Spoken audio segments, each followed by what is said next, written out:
services are emotional, right?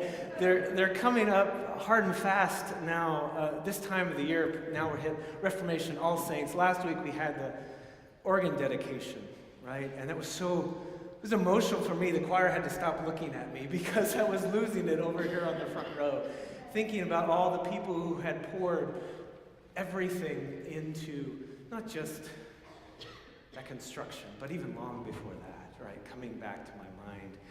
And it was just an overwhelming emotion for me. And this week I was today has much of the same kind of emotions for me. This week I was in Starbucks getting my coffee, and my barista behind the counter said, I could tell she was not having a great day, so I stopped and I said, be nice to your baristas and servers, folks. It's a hard job. And I said, are you okay today? And she just kind of laughed it off and said, well, we're not dead yet, are we? And I said, no, but I I felt that kind of thing. And I think today, All Saints, one of the things we should say, the first thing we can say is, we're not dead yet, but we're all headed that way, right?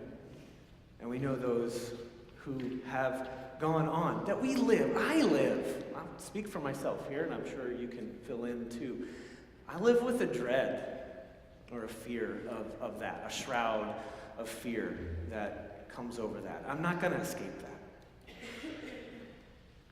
That's why I push back, I think, so much against this great lie of the American culture. Or we could say our Texan, pull yourselves up by your bootstraps mentality, that you will be safe, you'll be secure, you will be set, you will be carefree if only you achieve this. Get that promotion, or get that bigger house, or buy that phone, those kinds of things. Because nothing that we grab a hold onto is strong or solid enough for our hopes to rest on. Nothing that we hold on to with our hands.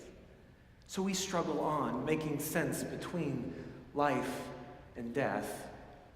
And it seems so did Jesus in this gospel. Jesus was emotional about it. It says twice in there, verse 33 and 38, that he was greatly disturbed, which means in kind of Greek that he was indignant or that he was angry, right? There's some strong emotions. It says that he was deeply moved there in, I think it was 33. And then, of course, what you maybe know as the shortest verse in the Bible, Jesus wept, right? Jesus began to weep, this gospel puts it. Now, that's the gauntlet of all those emotions. Now, John doesn't tell us exactly why those emotions come out. Maybe it's because people were criticizing him because he wasn't there fast enough to save Lazarus. We know that Martha is now out talking to Jesus, but if you go back a few verses, Mary is so mad that she can't even come out of the house to see Jesus. There's some more emotions there. Perhaps Jesus is weeping because the one he has cared for and loved in his life is now lost. Perhaps he's even thinking forward to his own coming suffering and death. Maybe all of those things. Now, I've named enough things that I'm starting to run down the gauntlet of my own emotions that happen when surrounded by death in my own life and my family dynamics and all of those emotions that come out, right? Those things that we experience. So I suspect it's less about one of those things in particular, but more that Jesus was not unmoved in the presence of grief and pain.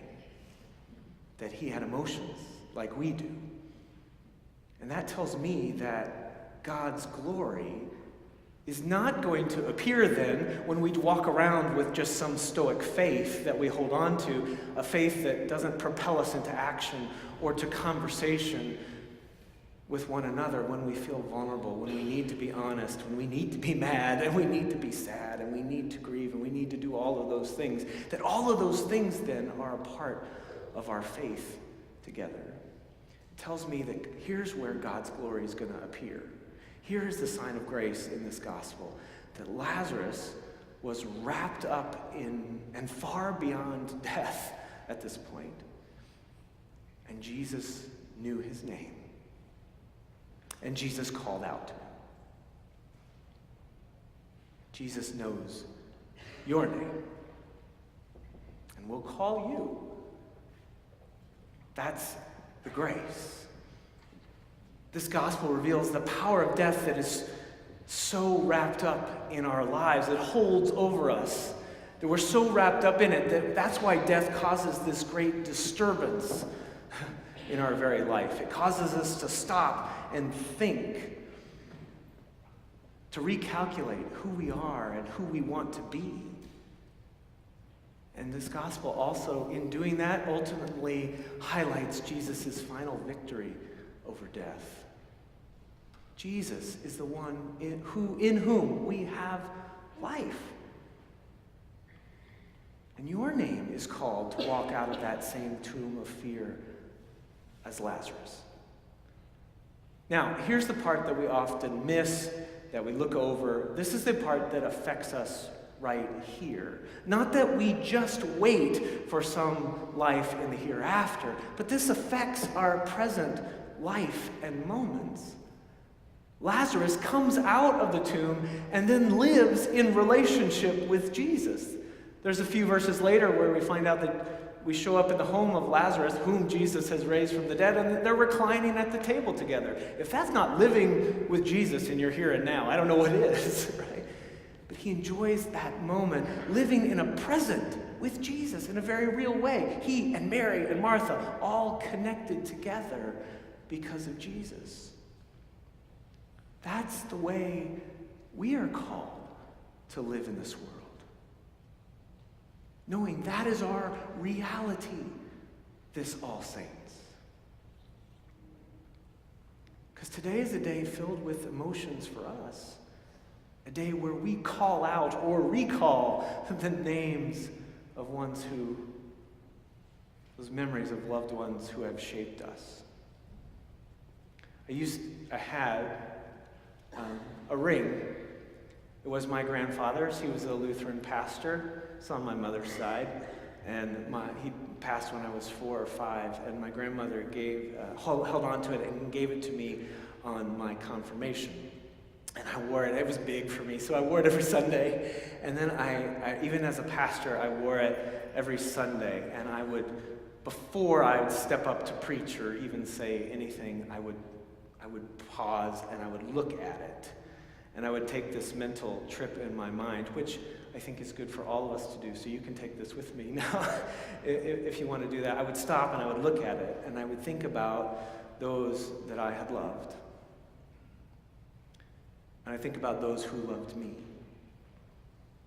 I would think about those who encouraged me, encouraged you, who wanted what was best for you, who taught you to be true to yourself, who taught you what it meant to believe even when life was difficult. You can think about all of those people, and I'd look at it and I'd think about all of those people and I'm pulling up a seat to this gathering, which is what we believe happens when we say, I believe in the communion of saints. I would do all that, and I'd look at the ring, and now I've lost the ring. I'm still looking for it.